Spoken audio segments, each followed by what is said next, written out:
आदरणीय मित्रों, नमस्कार। मैं ओपी शर्मा ज्योतिषाचार्य नई विद्या ज्योतिष परामर्श केंद्र में पुनः एक बार आपका बहुत बहुत स्वागत है। जैसे कि लग्न वाइज धन योग से संबंधित श्रृंखला यहाँ आरंभ की गई है। आज हम वृश्चिक लग्न में बनने वाले जो धन योग हैं, वसीयत में धन, राजयोग, लक्ष्मी योग, विपरीत राजयोग की जानकारी दे रहे हैं। इससे पूर्व हम तुला लग्न से संबंधित धन योगों के बारे में बतला चुके हैं।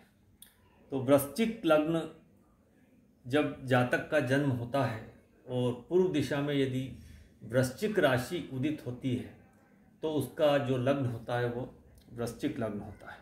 तो मित्रों, धन योग के लिए हम सबसे पहले जो धन भाव है अर्थात द्वितीय भाव, पंचम भाव, भाग्य भाव और लाभ भाव से संबंधित जो ग्रह है उनको हम सबसे पहले नोट कर लेते हैं।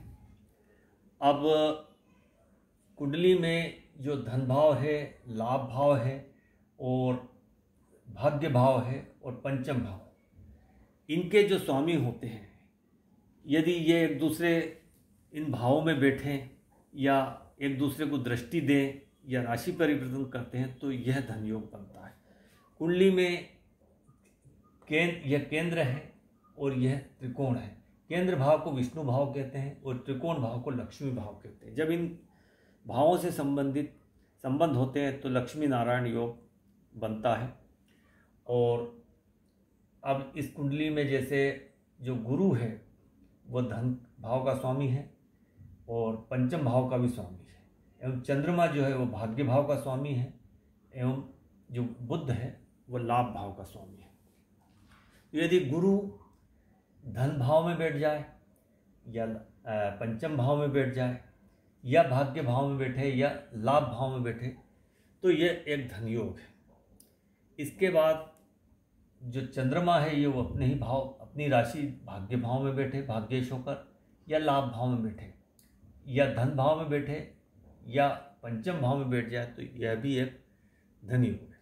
इसके बाद बुध जो है वो अपने लाभ भाव में लाभेश होकर बैठे या धन भाव में बैठ जाए या पंचम भाव में बैठ जाए या फिर भाग्य भाव में बैठे, तब भी यह धन योग है। इसके अलावा यदि यह बुध अपनी राशि में बैठे या यहाँ धन भाव में बैठ जाए, बुध यहाँ धन भाव में बैठ जाए और धन भाव का स्वामी गुरु है वो लाभ भाव में बैठे, अर्थात धन भाव और इनकम भाव दोनों भाव के स्वामियों में आपस में राशि परिवर्तन होता है तो ये बहुत बड़ा धन योग कहा जाता है। अब ये जो गुरु और धनेश गुरु या पंचमेश गुरु और भाग्येश चंद्रमा और लाभेश बुध यदि केंद्र में कहीं भी युति बनाकर बैठ जाए या त्रिकोण में बैठ जाए या धन भाव लाभ भाव में बैठ जाए या आपस में दृष्टि संबंध हो या राशि परिवर्तन हो तो यह धन योग होता है।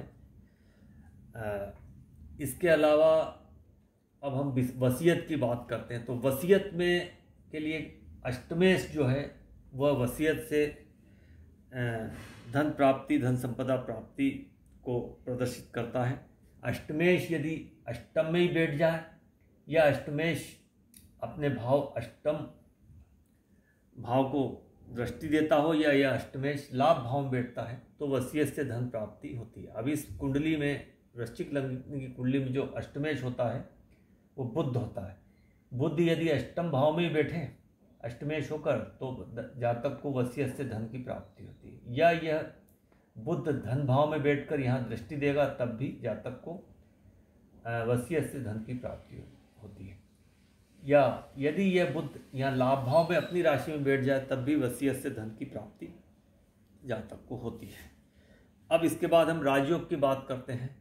तो यदि मंगल अपने लग्न में बैठ जाए तो रोचक राजयोग बनता है और इसमें जातक जो है वह सरकार की में उच्च पद प्राप्त करता है, प्रशासन में, पुलिस, आर्मी में उसको पद प्राप्ति होती है और जातक बहुत ही साहसी पराक्रमी होता है और उसे बहुत मान सम्मान और धन की प्राप्ति होती है। या शनि जो है वो चतुर्थ भाव में बैठकर शशि योग बना देता है, और शशि योग में भी जातक को बहुत मान सम्मान प्राप्त होता है, और मुखिया होता है वो ग्राम प्रधान हो सकता है या नगर निकाय के में प्रधान हो सकता है, और श्रमिकों का नेता हो सकता है वो, और उसको बहुत ही भूमि भवन मकान जमीन जायदाद धन संपदा की प्राप्ति होती है।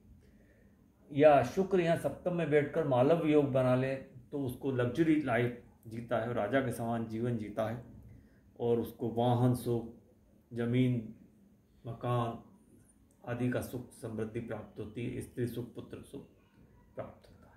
या ये जो शनि है चतुर्थेश वह पंचम में बैठ जाए और पंचमेश गुरु यहाँ बैठ जाए तो केंद्र त्रिकोण राजयोग है। इसमें जातक को वाहनों का सुख प्राप्त होता है, धन संपदा प्रॉपर्टी का सुख प्राप्त होता है, मान सम्मान प्राप्त होता है।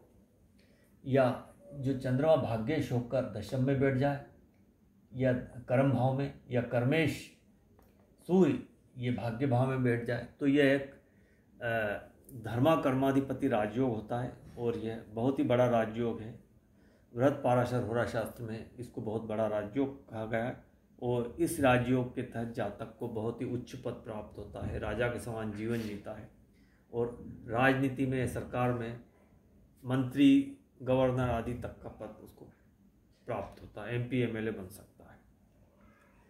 इसके बाद हम लक्ष्मी योग की बात करते हैं। लक्ष्मी योग में मंगल यदि लगन में बैठे और चंद्रमा जो है वो भाग्य भाव में बैठे तो ये लक्ष्मी योग होता है। या यह चंद्रमा यहाँ लगन में बैठ जाए और ये मंगल यहाँ बैठ जाए आपस में, अर्थात भाग्येश और लग्नेश का राशि परिवर्तन एक लक्ष्मी योग है। हालांकि यहाँ नीच राशियों में, लेकिन राशि परिवर्तन होने से इनका नीच भंग हो जाता है। या ये चंद्रमा भाग्येश और मंगल लग्नेश है, अपनी उच्च की राशियों में यहाँ कहीं भी बैठ जाए, जैसे यहाँ उच्च, यहाँ मंगल की उच्च राशि यह है और चंद्रमा की उच्च राशि यहाँ वृषभ राशि, तो ये भी एक लक्ष्मी योग है। या ये दोनों की युति केंद्र में हो जाए, या त्रिकोण में हो जाए, या धन भाव लाभ भाव में हो, तब भी ये लक्ष्मी योग होता है। इसके अलावा आप विपरीत राजयोग की बात करते हैं तो विपरीत राजयोग में कुंडली के जो षष्ठेश है मंगल, अष्टमेश बुध और द्वादशेश वैश शुक्र यदि इन्हीं भाव में हो तो ये विपरीत राजयोग है। जैसे मंगल यदि षष्टम में हो या अष्टम या द्वादश में हो तो विपरीत राजयोग, या बुध अष्टम में हो या द्वादश में हो या ये षष्टम में हो तो भी ये विपरीत राजयोग। इसके अलावा शुक्र यदि द्वादश भाव में हो या षष्टम में हो या अष्टम में तब भी ये विपरीत राजयोग है, और विपरीत राजयोग में जातक धनवान होता प्रसिद्ध होता है। लेकिन ये जो शस्त्रिक भाव है षष्टम अष्टम और द्वादश, ये रोग भाव भी कहलाते हैं, और एक रोग भाव का स्वामी दूसरे रोग भाव में जब जाता है तो रोग की वृद्धि होती है, व्यक्ति जो है वो बीमार हो जाता है, बीमारी पर धन खर्च होता है, और तो ऐसे में लग्नेश का बलि होना बहुत ही आवश्यक है। तो मित्रों, इस प्रकार से ये वृश्चिक लग्न के जो धन भाव, धन से संबंधित योग है, धन योग, वसीयत योग, राजयोग, लक्ष्मी योग और विपरीत राजयोग के बारे में ये जानकारी संक्षिप्त में दी गई। और जानकारी आपको यदि पसंद आई हो, वीडियो यदि आपको पसंद आया हो तो लाइक कीजिए, शेयर कीजिए, चैनल को सब्सक्राइब कीजिए। और मित्रों, वीडियो आपने पूरा देखा, मैं इसके लिए आपको बहुत बहुत धन्यवाद देता हूँ। नमस्कार।